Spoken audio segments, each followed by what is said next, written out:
Bien, Seigneur, malgré les nouvelles difficiles que nous recevons de certains de nos membres qui sont malades, malgré les difficultés que nous aurons peut-être à affronter avec ces nouvelles lois qui sont en discussion, nous voulons nous réjouir. Chaque jour est une journée que tu nous donnes avec plein de bénédictions. Dans notre cas, nous avons pu avoir un repas fraternel qui était encore une fois formidable. Les couleurs sur la table et les sourires sur les visages, c'est vraiment des choses desquelles on peut se réjouir et te dire merci du plus profond du cœur.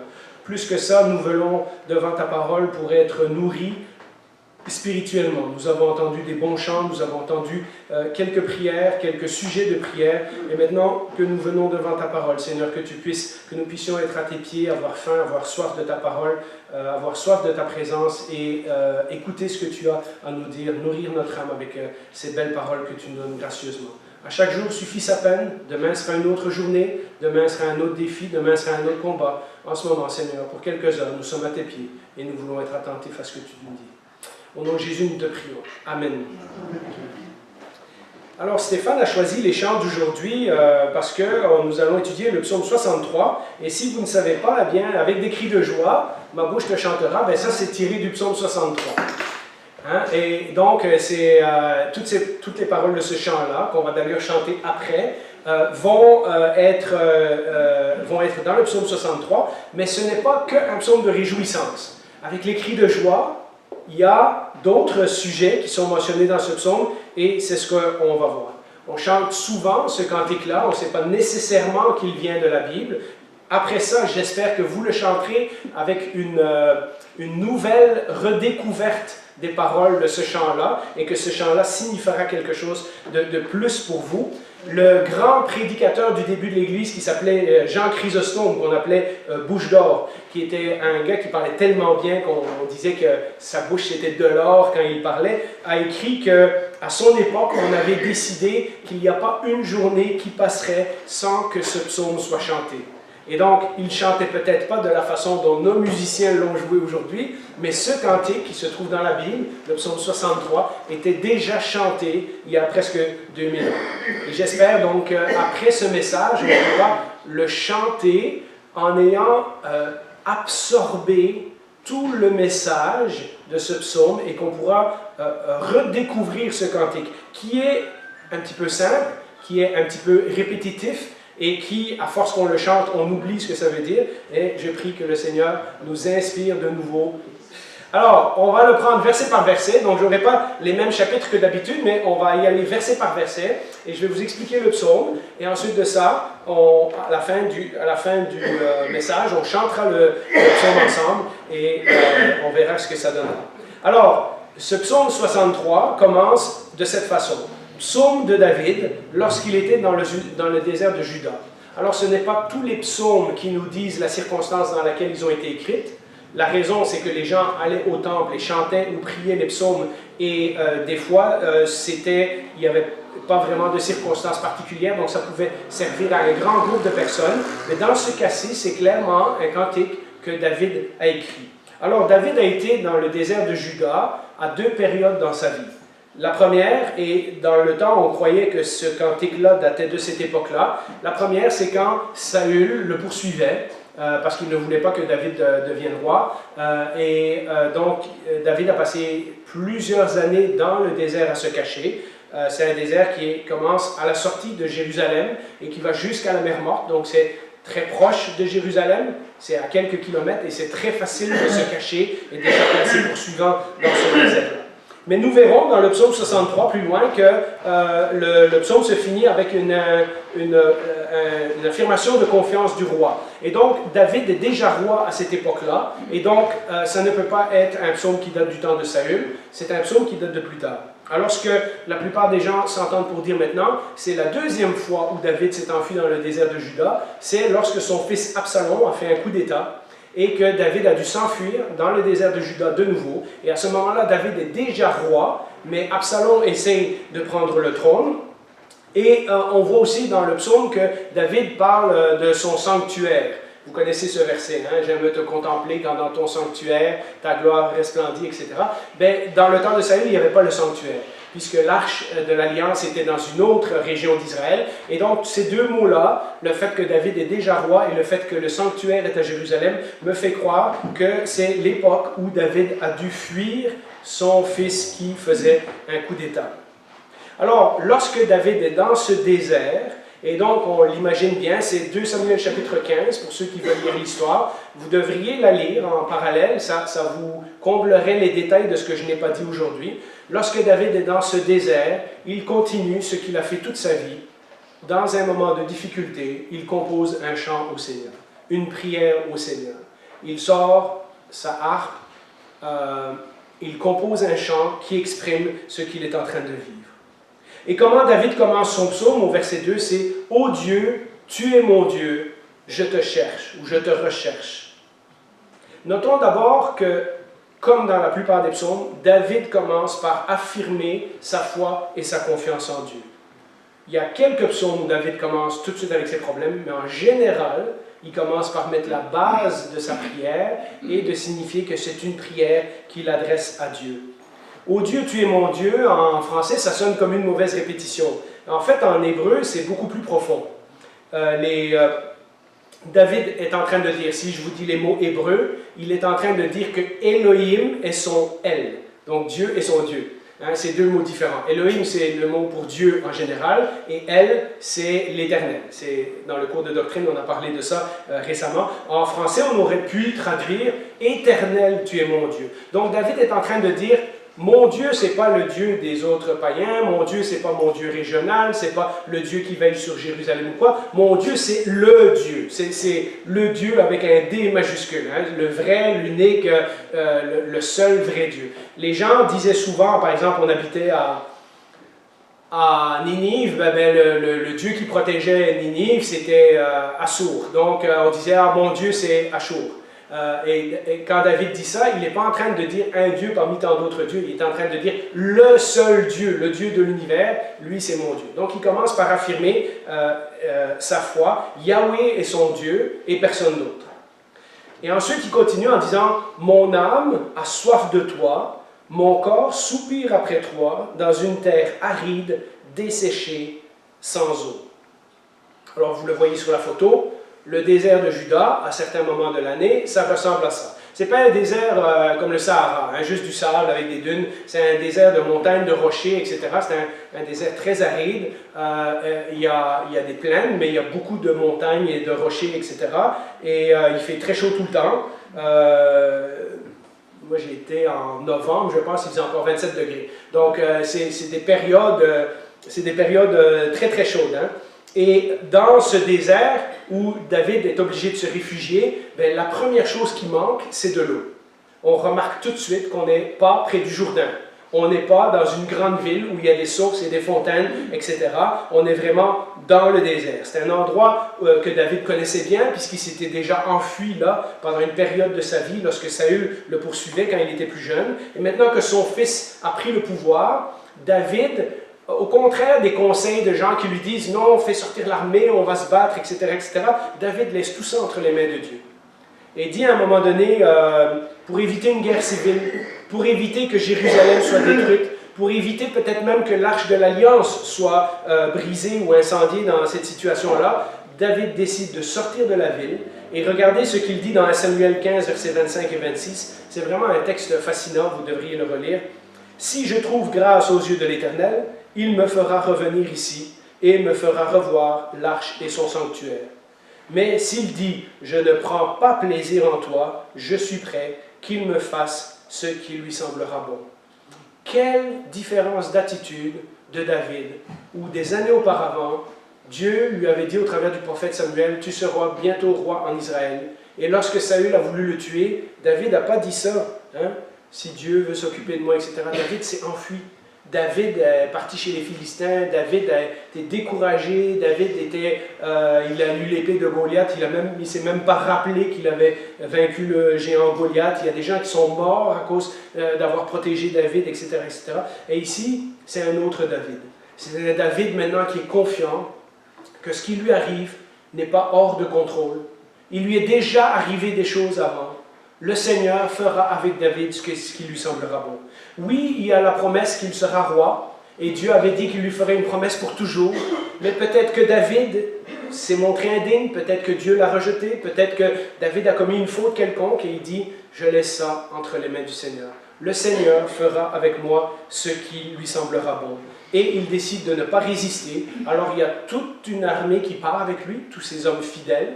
Il y a même des prêtres qui s'en vont avec lui et avec l'arche de l'Alliance. Et David lui dit, non, non, non, non, ramenez l'arche à Jérusalem. La place de l'arche de Dieu, c'est à Jérusalem. Il y a tout un tas de gens qui pleurent le départ de David. Mais évidemment, quand une armée est en marche, et Absalom était beaucoup plus jeune, beaucoup plus fort, il avait amené plein de gens de son âge avec lui, etc. Et David ne veut pas qu'il y ait une guerre civile et il décide de laisser la place. Alors il s'enfuit dans ce désert. C'est un désert, comme je l'ai dit, avec des rochers et des montagnes et des cavernes. Et donc, quand on sort de Jérusalem, on traverse le Jourdain. Une fois qu'on a passé de l'autre côté du Jourdain, ben, c'est loin jusqu'à la mer Morte, avant qu'il y ait de l'eau de nouveau. C'est un endroit où plusieurs hommes de Dieu ont passé du temps.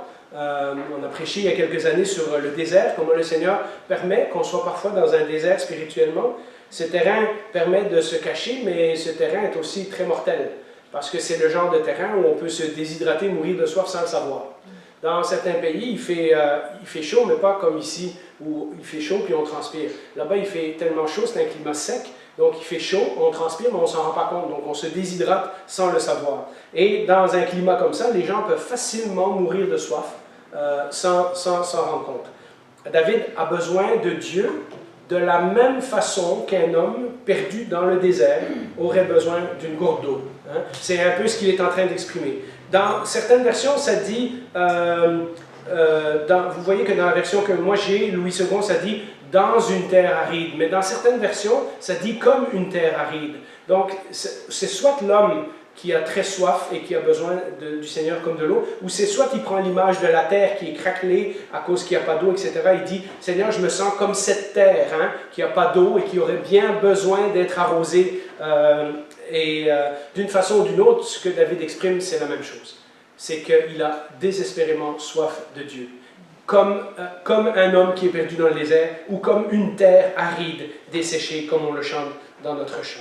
Ça, c'est l'émotion que David, le sentiment que David ressent. Avoir soif, ce n'est pas nécessairement une situation courante pour nous. Dans l'Occident, on a facilement accès à de l'eau, on est bien hydraté. Après le sport, on peut boire un bon Gatorade. On a des robinets partout, on a des fontaines publiques. On est bien nourri, bien hydraté. Ce n'est pas des choses que nous, on ressent particulièrement. Donc parfois, il faut qu'on fasse un petit effort d'imagination, de dire si moi j'étais dans un désert, comme on voit sur les photos que je vous ai mis, comment je réagirais, comment j'aurais soif, etc. Et s'imaginer que ce que David essaye de nous dire, c'est que lui, il a soif de Dieu de la même façon que nous, on mourrait de soif après avoir, par exemple, joué un match de foot en été et où on a transpiré, on a chaud, et là, on a vraiment hâte de caler sa bouteille d'eau, ou après avoir fait 1 heure de vélo, etc. Eh bien, David est en train de dire que spirituellement, c'est comme ça que son âme se ressent par rapport à Dieu. En fait, nous avons, tellement de bonnes choses, et ce n'est pas nécessairement des choses mauvaises, mais tellement de bonnes choses dans la nourriture et toutes ces choses-là, mais aussi dans notre vie de tous les jours, que nous avons parfois du mal à ressentir la soif pour le Seigneur.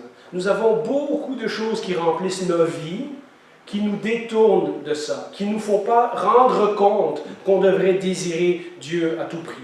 Et alors Dieu, au lieu de devenir notre obsession, comme quelqu'un perdu dans le désert qui cherche une seule chose, c'est de l'eau, parce qu'il sait que c'est juste ça qui va le faire vivre, eh bien, nous, au lieu que Dieu devienne notre obsession, Dieu devient juste une addition.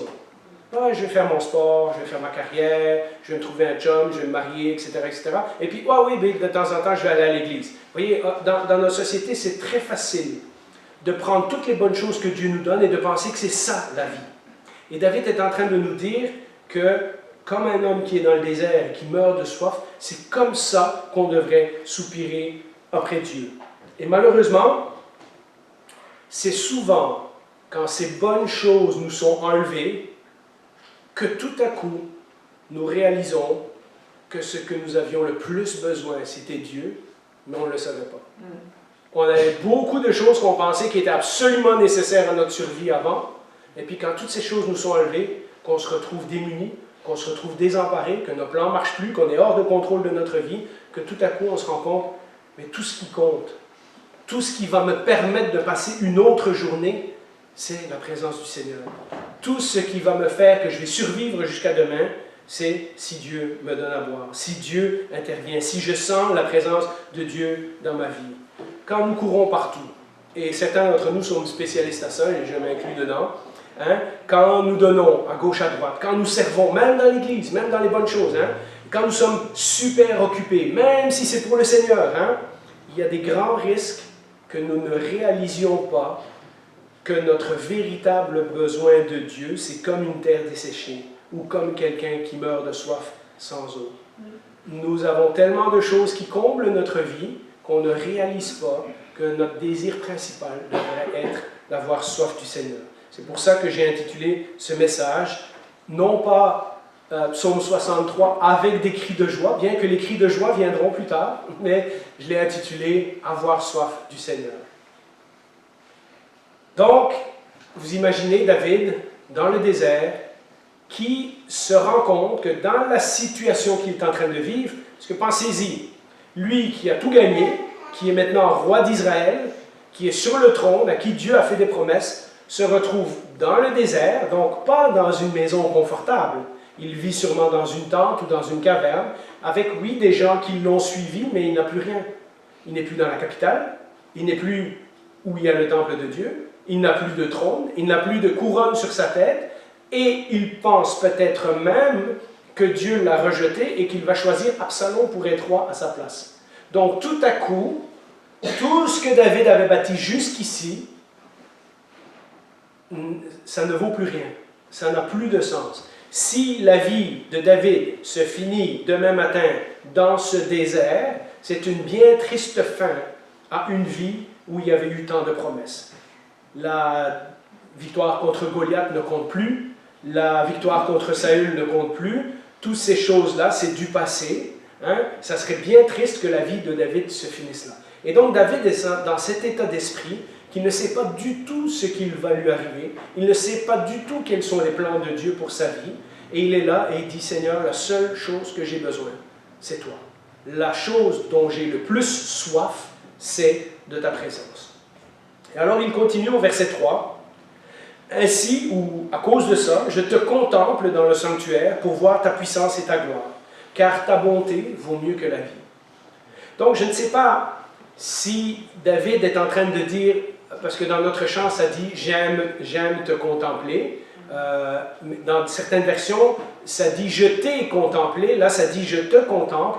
Je ne sais pas si David, j'imagine, il est dans le désert, il est en train de regarder à Jérusalem, et il est en train de se rappeler qu'à Jérusalem, il y a le tabernacle avec l'arche de l'Alliance et la présence de Dieu.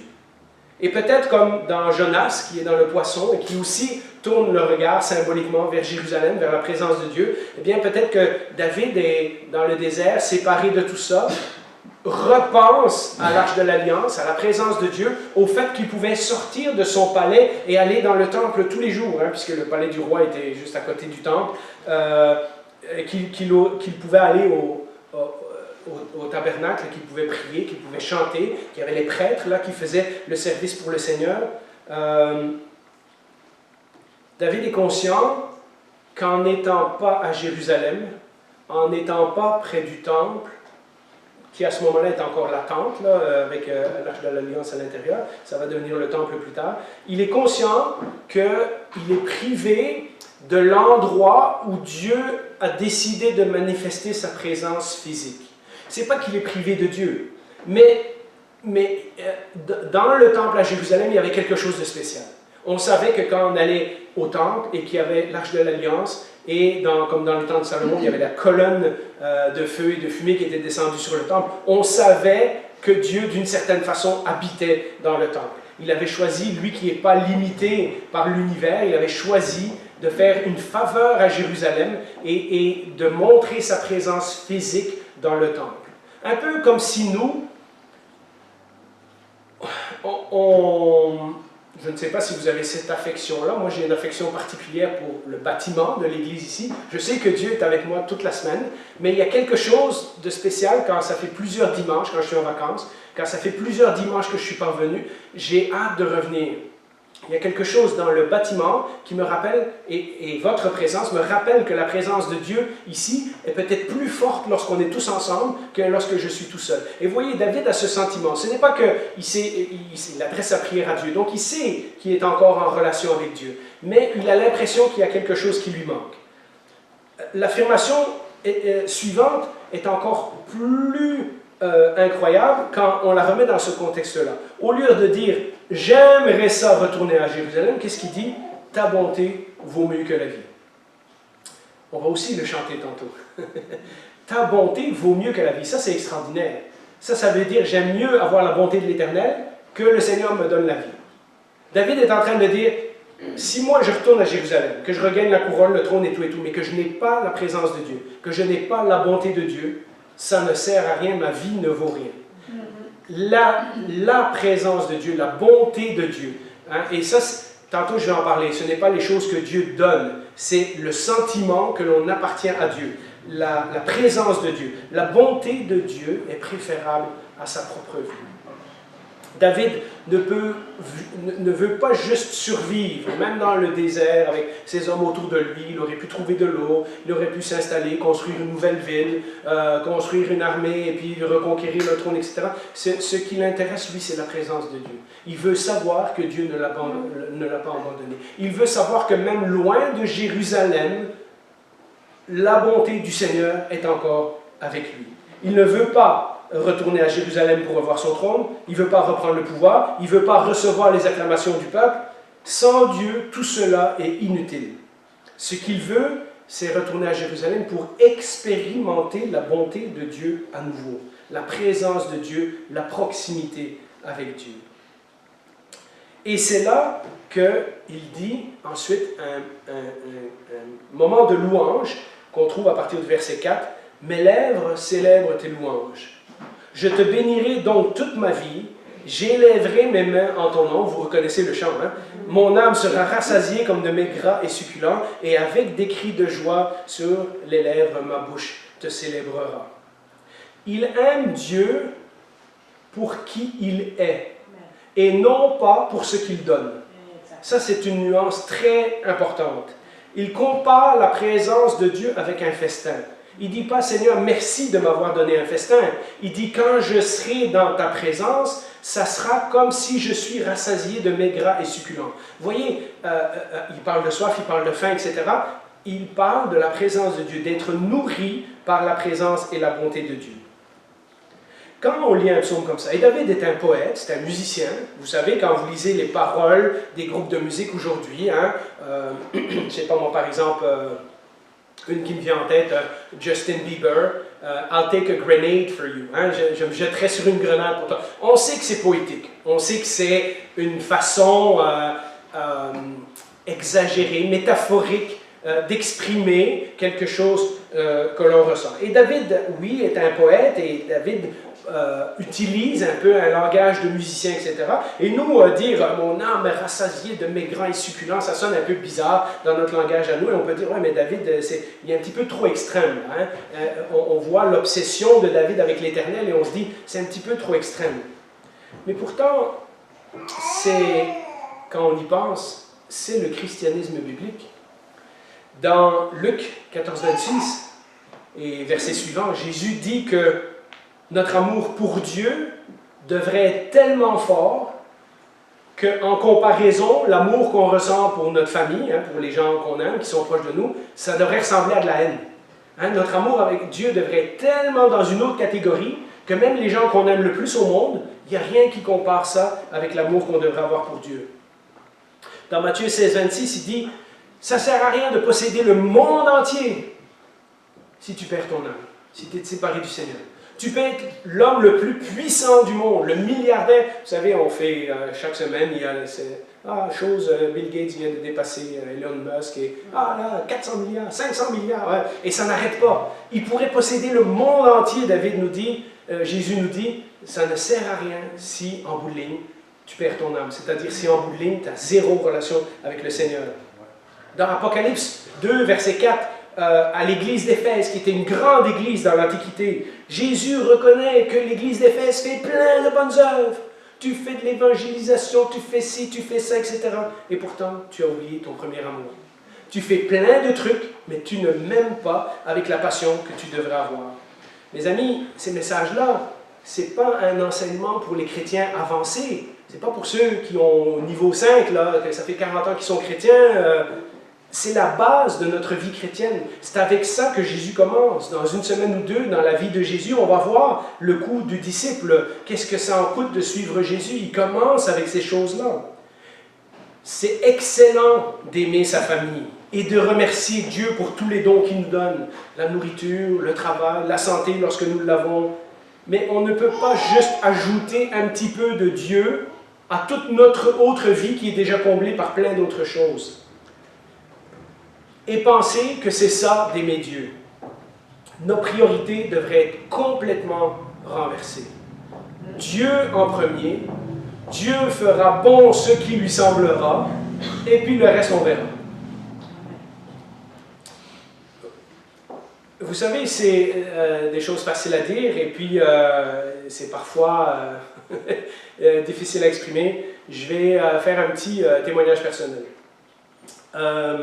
Beaucoup d'entre vous étaient là il y a 7 ans lors de mon divorce. Et pour ceux qui ne savent pas que je suis divorcé, je vous invite à venir me parler après l'église et me demander des comptes si vous avez besoin. Beaucoup d'entre vous l'ont vécu avec moi. J'avais tout dans ma vie. Et lorsque j'ai vécu mon divorce, j'avais la sensation que j'avais tout perdu.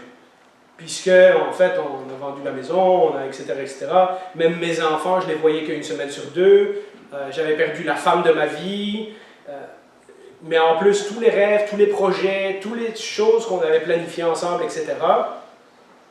Et tout ce que je voulais savoir, c'est une des rares périodes de ma vie où je me suis senti comme ça. C'est arrivé peut-être à 2 reprises dans les dernières années. Tout ce que j'avais besoin de savoir, c'est que Dieu était encore là.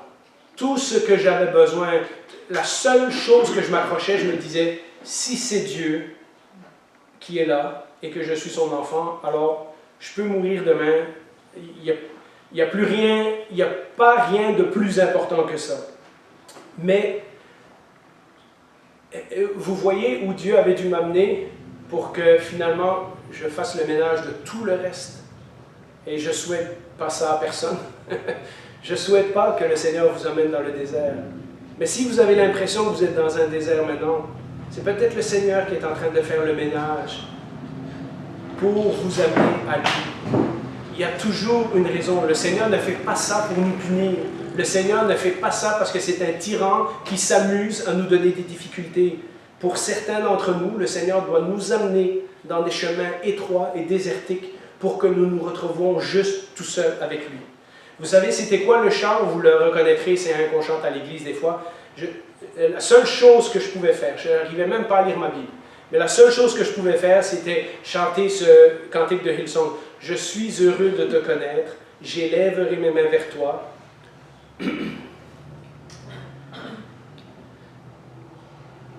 Et à jamais je chanterai ton grand amour. Je me rappelle d'avoir chanté cette chanson tellement souvent à cette époque-là, mais il n'y avait que ça qui comptait. J'étais juste heureux de savoir qu'il y avait le Seigneur dans ma vie. Et donc, oui, c'est des choses difficiles. Oui, c'est des choses que vous pouvez penser qui sont faciles à prêcher. Certains d'entre nous l'ont vécu.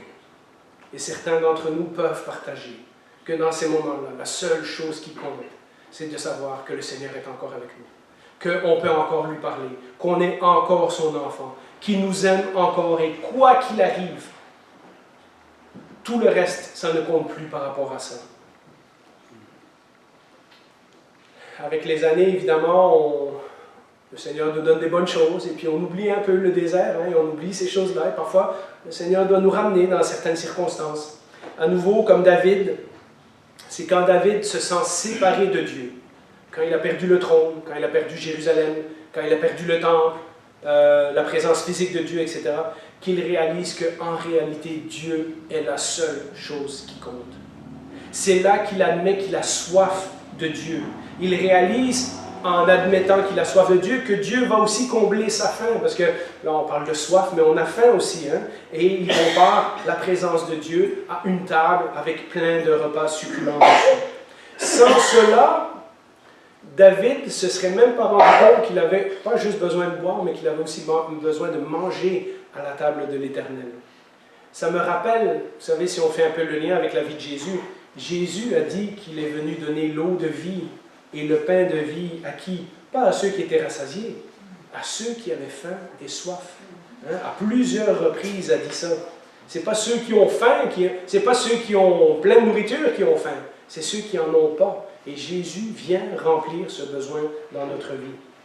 Alors, de là découlent les cris de joie et l'adoration et lever les mains dans les airs. Ce n'est pas une obligation pour David, c'est quand il comprend tout ça, qu'il comprend qu'il est encore entre les mains de l'Éternel, qu'il peut dire avec des cris de joie, ma bouche te chantera, j'élèverai mes mains et te célébrerai.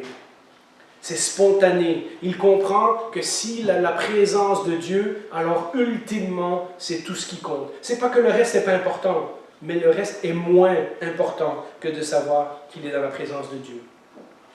Et puis, comme dans les psaumes, hein, ça passe par toutes sortes d'émotions. David continue au verset 7. « Lorsque je pense à toi sur ma couche, je médite sur toi pendant les veilles de la nuit, car tu es mon secours, et je suis dans l'allégresse à l'ombre de tes ailes. Mon âme est attachée à toi, ta droite me soutient. » Les veilles de la nuit, c'est l'écart du tour de garde. Hein. On montait la garde à différentes veilles, donc de 6h à 9h, de 9h à minuit, etc. Donc les gardes se relayent autour du camp. Ils sont en train de surveiller pour que les ennemis n'attaquent pas le camp de David, etc. Et David n'arrive pas à dormir. Et au travers de différentes veilles, changements de garde, lui, il est encore là. Et il y a des jours où il ne dort pas. Et on peut très bien imaginer avec David dans le désert, en étant en train de réfléchir à tout ce qu'il a perdu, il aurait toutes les raisons du monde pour s'inquiéter de sa situation. Il vient de perdre le trône, il vient de perdre le temple, il va peut-être perdre la vie. Et puis, il fait comme nous, comme beaucoup d'entre nous, il se met à poser plein de questions pendant la nuit, il se met à s'inquiéter, il ne dort plus, il va prendre une tasse de café, il retourne au lit, il sort un lit. Non, David ne fait pas ça. David profite de ces moments pour fixer ses pensées sur le Seigneur. Et qu'est-ce que les méditations de David produisent? Eh bien, il réalise que Dieu est bel et bien son secours. Il se sent comme un oiseau sous les ailes de Dieu. On en a parlé il y a quelques semaines dans un autre psaume. Hein?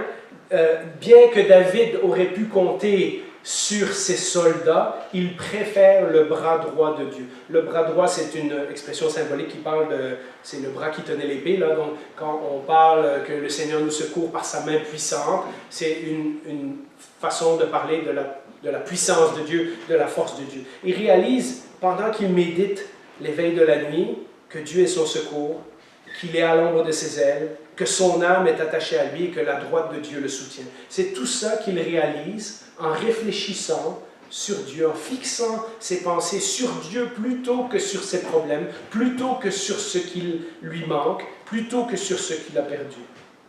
Remarquez d'ailleurs, et je vous invite à le relire lentement et attentivement à la maison, remarquez que tout ce psaume est centré sur Dieu et non pas sur ses bénédictions. Il y a des psaumes, comme je pense c'est le psaume 86, où il donne plein de raisons de tout ce que Dieu nous a donné et pourquoi on doit remercier le Seigneur. Donc quand le Seigneur nous donne, la réaction c'est d'être rempli de gratitude. Mais ici, ce n'est pas ce que le Seigneur donne. Le psaume est basé sur Dieu, sur la personne de Dieu, sur la présence de Dieu lui-même. Regardez, je vous relis les expressions.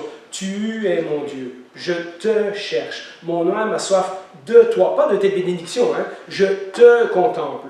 Ton amour vaut mieux que la vie. Je lève les mains vers toi. Je chante tes louanges. Je médite sur toi. Tu me soutiens. Vous voyez, tout le psaume, tout le focus de David est sur la personne de l'Éternel. sur la présence de l'Éternel. Avoir soif de l'Éternel, c'est ça. C'est pas avoir soif de ses bénédictions. C'est pas avoir soif de ses solutions, même s'il va nous en donner aussi. C'est avoir soif de la présence de Dieu. Avoir conscience que Dieu est suffisant et qu'il peut remplir notre vie à ce moment-là de la situation où nous nous trouvons. Et le résultat de sa prière, c'est qu'en se concentrant sur Dieu, il redécouvre son identité. Ça, c'est important. Il redécouvre son identité et il redécouvre le sort final de ses ennemis. Ceux qui lui en veulent, voilà ce qui va leur arriver, et lui, voilà ce qui va lui arriver. Regardez, on va le lire au dernier verset. Oui, maintenant ça va mal, mais avec Dieu, il sait qu'il passera de l'autre côté. Le dernier verset, ou les deux derniers versets, mais ceux qui cherchent à m'ôter la vie iront dans les profondeurs de la terre. Donc il arrive à cette conclusion-là après avoir médité sur toutes ces choses qu'on vient de dire. Ils seront livrés aux glaives, ils seront la proie des chacals, et le roi se réjouira en Dieu. Quiconque jure par lui s'en glorifiera, car la bouche des menteurs sera fermée. Donc tous ceux qui sont ennemis vont finir, leurs plans vont échouer, mais le roi se réjouira en Dieu. Et voilà où David arrive. Un jour, je serai content d'avoir mis toute ma confiance dans le Seigneur. Vous voyez, quand on lit des psaumes comme ça et qu'on voit le langage du glaive et les chacals, on en parle souvent au cours des psaumes que je donne à l'école biblique, on peut penser que, mais oui, mais c'est pas un homme de Dieu de parler comme ça, de souhaiter que ses ennemis soient transpercés par le glaive et qu'ils soient mangés par les chacals, etc. Mais en fait, de nouveau, c'est de la poésie. Ce que David est en train de dire, c'est que ses ennemis, au final, qui ne se confient pas en Dieu, qui se confient sur leur propre force, et si vous relisez 2 Samuel 15, vous verrez que Absalom, il a fait tous les plans, mais Dieu va contrecarrer tous les plans d'Absalom. Par des hommes que Dieu avait mis en place, etc. Et malgré qu'il a toute la force, qu'il a toute l'armée avec lui, qu'il a tout le peuple avec lui, etc., finalement, il va perdre la bataille, il va être vaincu et David va revenir sur le trône. Mais en ce moment, David ne le sait pas. Ça, nous le savons, nous, parce que nous avons lu l'histoire. Et David est en train d'affirmer que ceux qui ont levé l'épée contre lui, eh bien, comme Jésus a dit, ceux qui vivent par l'épée vont mourir par l'épée. Ceux qui utilisent la force pour arriver à leur fin vont rencontrer un jour quelqu'un plus fort qu'eux. Et dans la bataille, toute l'armée qui était contre David sera vaincue et son fils va se faire tuer aussi. Et donc, ça va très mal finir pour Absalom. Et puis les chacals, c'est des chiens sauvages, vous savez, c'est comme les coyotes et ces choses-là. Quand on laissait les chacals errer dans la nature et qui déterraient les tombes et qui mangeaient les squelettes, les os, puisque comme un chien, il mange des os, etc. C'était une image pour dire que dans le fond, vous ne connaîtrez pas le repos éternel.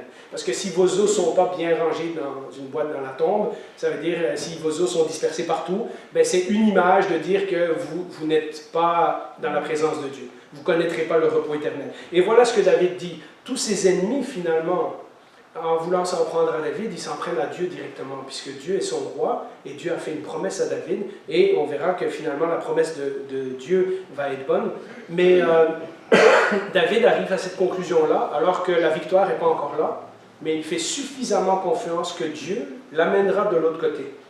Dieu l'aidera à traverser l'épreuve. Maintenant que David a fait tout cet exercice de se concentrer sur Dieu, de penser à sa soif et à son besoin de Dieu, de mettre la table rase et de dire la seule chose que j'ai besoin maintenant, c'est Dieu, de méditer sur Dieu, de concentrer son esprit sur Dieu. Tout à coup, maintenant, il arrive à cette conclusion que finalement, c'est Dieu qui aura raison.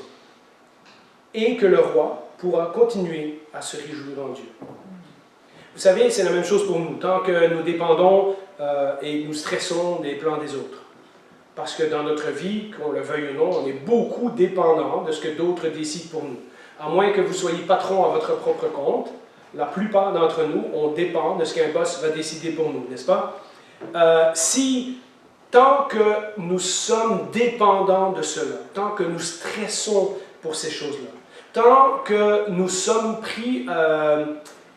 nous sommes écrasés par les menaces. Tantôt, je vous parlais du rapport Rousseau.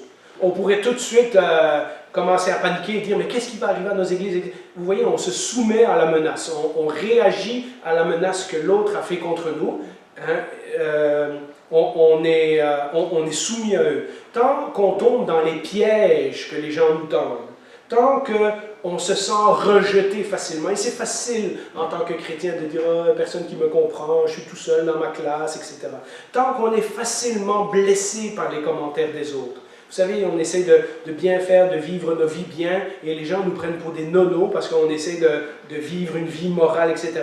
J'ai des amis non-chrétiens qui croient vraiment que je suis en train de perdre ma vie. Hein, et c'est blessant de se faire dire ça, parce que nous, on aimerait qu'eux, ils comprennent ce que nous, on vit et qu'ils viennent de notre bord pour être sauvés, mais eux, ils ont l'impression que nous, on est dans une illusion et que, voilà.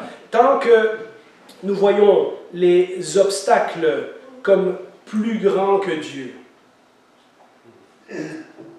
tant que tout cela nous affecte, tant que l'Église se sent attaquée de tous côtés, et on entend beaucoup ça dans les médias sociaux de ce temps-ci, de la part de certains chrétiens qui réagissent aux événements qui se passent de l'autre côté de la frontière, et tout à coup c'est comme si le monde entier était contre nous, puis il faut qu'on prenne les armes et qu'on se défende, etc. Tant qu'on a cette attitude de victime, qu'on pense que tout le monde est contre nous, on n'est pas dans le bon état d'esprit. Ce qui est au centre de nos pensées, c'est ça. Nos inquiétudes, nos craintes, nos doutes, etc. Ce n'est pas le Seigneur. On a soif peut-être pour des solutions, on a soif peut-être pour une situation plus normale, on a soif pour plein d'affaires, mais on n'a pas soif pour la présence du Seigneur. Au lieu de ça, Christ a promis de bâtir son Église et que les portes de l'enfer même n'y résisteront pas. Et quand Dieu devient le centre de toutes nos pensées, quand les promesses que nous voyons dimanche après dimanche dans la vie de Jésus, ou dans le cours de doctrine, les différentes doctrines que nous apprenons sur Dieu, quand tout cela devient le centre de toutes nos pensées, de nos affections, c'est-à-dire, c'est pas qu'on arrête de vivre, mais c'est que c'est ces choses-là qui sont la fondation de tout ce qu'on pense, de tout ce qu'on décide, de tout ce qu'on fait, etc. Quand Dieu devient le centre de toutes nos pensées, tout à coup, nous découvrons que Dieu n'était pas seulement le Dieu tout-puissant, et plusieurs de nous peuvent témoigner que Dieu fait des choses puissantes dans nos vies à certains moments, mais c'est aussi notre Père bien-aimant. Ce n'est pas juste le Dieu qui contrôle l'univers, comme Stéphane l'a dit tantôt dans le chant, l'immensité de sa grandeur, et pourtant Dieu a décidé de s'occuper de pauvres, faibles humains, comme nous sommes pécheurs et tout. Nous remarquons que oui, Dieu est tout-puissant, mais c'est aussi le Père à l'ombre duquel on peut se sentir protégé. Que c'est notre Père bien-aimant et que, ultimement, avec lui, nous sommes à l'abri des plus grandes catastrophes. Nous sommes à l'abri du diable parce que le diable n'aura plus d'emprise sur nous. Nous sommes à l'abri de la mort parce que la mort n'aura plus d'emprise sur nous. Nous sommes à l'abri du péché parce que nos péchés ont déjà tout été pardonnés. Nous sommes à l'abri aussi pour l'éternité puisqu'un jour nous serons dans sa présence et ni rien ni personne, Romains chapitre 8, ne pourra nous enlever de Dieu. Nous avons besoin d'exprimer nos émotions comme David, de dire à Dieu ce qui ne va pas. De dire à Dieu que tout ce que nous avons besoin, c'est lui. Mais nous avons besoin aussi de reprendre courage, de nous rappeler ces promesses de la Bible, de nous rappeler que ce n'est pas fini tant que ce n'est pas fini. Hein? Éphésiens 3, versets 17 à 19, et c'est un verset que je voulais vous laisser comme encouragement, parce que c'est probablement Paul qui résume le mieux cette idée du psaume 63 dans le Nouveau Testament. « Je prie que vous soyez enracinés et fondés dans l'amour pour être capables de comprendre avec tous les saints quelle est la largeur, la longueur, la profondeur, la hauteur de l'amour de Christ et de connaître cet amour qui surpasse toute connaissance afin que vous soyez remplis de toute la plénitude de Dieu. » On a soif. L'apôtre Paul nous dit « Priez pour que Dieu remplisse votre soif, pour que vous découvrez combien vous avez besoin de Dieu, mais combien il est capable de vous combler aussi. » La conclusion. Cette soif, elle se trouve en chacun d'entre nous, même chez les non-croyants. Mais les non-croyants ne le savent pas. Les non-croyants ne reconnaissent pas que c'est pour Dieu qu'ils ont soif. Ils cherchent à remplir leur vie avec plein de choses, sans jamais trouver une réponse à leur soif. On a tous des amis comme ça, vous le savez. Leurs rêves, ils sont ailleurs. On essaye de leur parler de la parole de Dieu, et ça les intéresse, mais pour eux, c'est juste un petit truc qu'ils ajoutent à leur vie pour qu'elle soit encore plus comblée. Ils ne réalisent pas qu'ils ont désespérément besoin de Dieu. le meilleur récit dans le Nouveau Testament, c'est lorsque Jésus rencontre la Samaritaine et qu'il parle de tout ça. La Samaritaine cherchait à tous les mauvais endroits quelque chose pour combler sa vie. Et Jésus lui dit, non, non, non, tu as besoin de quelque chose. Dans Jean 4, versets 13 à 15, on l'a déjà lu plusieurs fois dans cette année où nous voyons la vie de Jésus. Jésus s'adresse à elle et ils ont tout cet échange autour du puits. Hein. Elle dit, ouais, mais comment tu vas prendre de l'eau? Je vais t'en sortir, etc. Toute personne qui boit de cette eau dans le puits aura encore soif. En revanche, celui qui boira de l'eau que je lui donnerai n'aura plus jamais soif. Et l'eau que je lui donnerai deviendra une source d'eau vive, une source d'eau qui jaillira jusque dans la vie éternelle. Jusque dans la vie éternelle, hein? C'est fort. Là. Et la femme lui dit, Seigneur, donne-moi de cette eau afin que je n'ai plus soif et que je n'ai plus à venir puiser ici. Et puis plus tard, elle comprend que cette eau, c'est cette relation que Jésus donne avec lui. Ça, c'est la source d'eau de vie qui va nous nourrir pour l'éternité. Les païens remplissent, les non-croyants, les gens qui ne suivent pas Dieu, remplissent leur vie avec plein de choses et ne réalisent pas que ce qu'ils cherchent à combler, c'est un creux dans leur vie que juste Dieu peut combler. Je pense que c'est Pascal qui a dit ça. Mais vous savez que chez les croyants, malheureusement, on se laisse aller parfois dans ce piège. Étrangement, dans notre cas, c'est souvent les bénédictions que Dieu nous donne qui sont parfois le plus grand obstacle à une véritable passion pour Dieu, à une véritable soif de Dieu. Et parfois, Dieu doit nous enlever toutes ces bénédictions et nous conduire au désert pour nous rappeler notre besoin vital de lui. Certains de nous passent un désert de 6 mois, certains de nous passent un désert de 20 ans. Ça dépend d'une personne à l'autre. Le Seigneur, parfois, doit enlever les bonnes choses qu'il nous a données pour que nous réalisions que ce que nous avons le plus besoin, c'est lui, et rien ni personne d'autre. Alors, comment développer cet amour? Comment avoir cette soif intense pour Dieu? Comment arriver, comme David, à pouvoir dire honnêtement, Seigneur, j'ai soif de toi, je ne veux que toi. Il y a un autre chant qui dit, je n'ai que toi dans le ciel. Et je ne désire rien d'autre que toi sur la terre. Comment on arrive à ne pas être hypocrite quand on chante ces chansons-là, ou quand on fait ces prières-là? Eh bien, la première chose, je pense, c'est tout simple, la Bible nous le dit, si on pense qu'on n'a pas de péché, on est dans les patates, il faut confesser nos péchés, avouer, comme l'Église d'Éphèse, que oui, Seigneur, on fait plein de choses pour toi, mais on a oublié notre premier amour.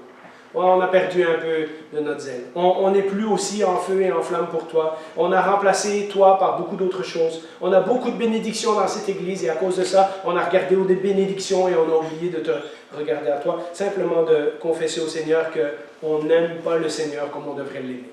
Si quelqu'un pense qu'il aime le Seigneur de toutes ses forces, de toute son âme, de toute sa force et tout ça, je suis certain que je peux vous trouver un défaut dans votre vie. Et puis, simplement admettre qu'il y a plein de choses qui prennent la place du Seigneur. En second, on fait un petit bilan de notre vie, on dit, qu'est-ce que ma vie spirituelle serait si le Seigneur m'enlevait ci ou ça? Pour moi, c'est facile, hein? Je dis, si je ne suis plus pasteur, de quoi ma relation avec Dieu aurait l'air? Et c'est toute une question à se poser. Vous voyez, on enlève la bénédiction que le Seigneur nous donne et on dit, si je n'avais plus cette bénédiction-là, je serais qui et je serais quoi? Est-ce que je me sentirais encore aimé du Seigneur? Est-ce que je sentirais que, même si je ne suis plus utile à rien, est-ce que sa bonté vaut mieux que la vie? Est-ce que sa bonté vaut mieux que mon poste de pasteur? Est-ce que sa bonté vaut mieux que tous les rôles que je joue à gauche, à droite, etc., etc.? Prendre un peu de recul et dire, si je n'ai plus ceci, ou si je n'ai plus cela, après quoi je vais courir? Après le Seigneur, ou je vais essayer de le remplir avec autre chose? Voilà, on fait un petit bilan de notre vie. Si je n'étais plus ceci, est-ce que ma passion pour le Seigneur serait encore la même? Et puis après, revenir à la base. Parce qu'il dit, pas tes bénédictions valent mieux que la vie, il dit ta bonté vaut mieux que la vie. C'est quoi la bonté de Dieu? Hein? La bonté de Dieu, c'est le moment où le Seigneur a le plus manifesté sa bonté pour nous, c'était quand? C'était le jour où on a découvert qu'on avait besoin de lui. Le jour où on est venu à la croix, qu'on a laissé nos péchés à la croix, qu'il les a pris, le jour où il nous a pardonné, le jour où il nous a sauvés, le jour où il a fait de nous un enfant né de nouveau. Et on avait fait quoi pour le Seigneur jusque-là? Rien du tout. Et c'est là que le Seigneur a manifesté sa plus grande bonté. La preuve de la bonté du Seigneur, c'est que lorsque nous étions encore ennemis, Christ est mort pour nous. Lorsque nous étions encore ennemis. Pas parce que le Seigneur a dit « Ah, un jour, ce gars-là, ça va être un bon pasteur. Ah, lui, il est pas mal, il est sympathique, je le veux à l'Église. » Non, lorsque nous étions ennemis de Dieu, Jésus est venu mourir pour nous. Il n'y a aucun moment dans l'histoire de l'univers où Dieu a plus manifesté sa bonté pour nous que lorsque Jésus est mort sur la croix. Grâce à Dieu, il est ressuscité et il y a tout un avenir qui s'ouvre à nous lorsqu'on est son enfant, mais on doit revenir à la base. Qu'est-ce qu'on était quand on était jeune chrétien? Le jour où on a découvert l'Évangile, le jour où on s'est converti. Si vous avez une journée spécifique que vous vous rappelez, ce n'est pas toujours le cas, des fois c'est un long cheminement, on était à ses pieds, on avait soif de lui, on s'attendait à lui, on avait envie d'en découvrir plus, on rêvait, on mangeait, on avait hâte d'aller à l'église, on avait hâte d'aller à la réunion de prière et rencontrer les autres jeunes, et tout le reste n'avait plus d'importance. Hein. Eh bien, de revenir à ça, de dire « Seigneur, je m'ennuie de ce temps-là, je m'ennuie de ce moment-là. Et peut-être que c'est beaucoup des choses que tu m'as données qui remplissent ma vie, qui remplissent mon esprit, qui inquiètent mes pensées pendant la nuit, etc. Et peut-être c'est le temps de se recentrer sur le Seigneur, pas sur ce qu'il donne, mais sur qui il est. On remercie souvent le Seigneur dans cette Église pour tout ce qu'il nous donne. Et c'est fantastique et on doit le faire. Jacques, après tout, nous dit que tous les dons viennent du Père des Lumières. Il y a plusieurs passages dans la Bible qui nous disent d'être remplis de reconnaissance et de gratitude, mais de revenir sur qui Dieu est et non pas sur ce que Dieu donne. Pourquoi la bonté de Dieu vaut mieux que la vie? Parce que son amour va durer plus longtemps que notre vie terrestre. Tous les biens, toutes les bonnes choses qu'on a dans cette vie vont finir par disparaître un jour. Elles ont toutes une date limite. Mais l'amour de Dieu ne finit pas lorsque notre vie finit. L'amour de Dieu qui a commencé pour nous à la croix va durer toute l'éternité. Et donc, c'est pour ça que son amour, sa bonté, est la chose pour laquelle nous devons avoir le plus soif. C'est ce que nous devons désirer le plus, parce que ça sera encore nous, avec nous, dans l'éternité. À quoi ça servirait de vivre éternellement? Faites l'exercice chez vous cette semaine. Dites-vous, je vais vivre éternellement sur cette planète, avec tous les gens et la société, le monde que je connais aujourd'hui, avec les difficultés, les bonnes choses, etc. Je vivrai éternellement sur cette planète sans jamais connaître Dieu. Est-ce que vous pensez que ça en vaut la peine? Non.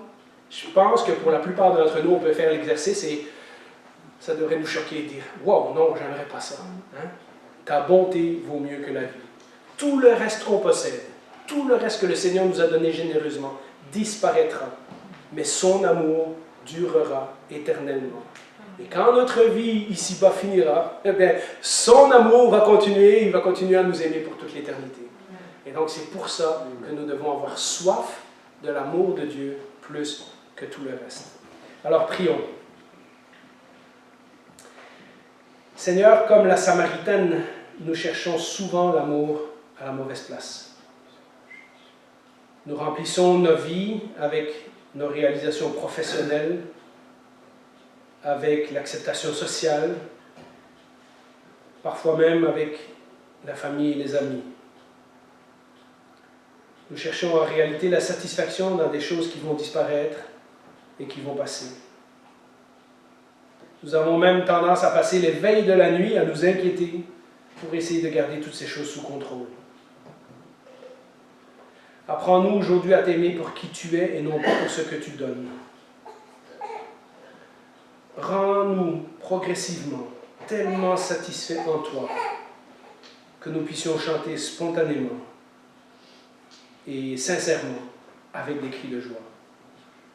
Et rappelle-nous constamment que cette bonté vaut mieux que la vie. Amen.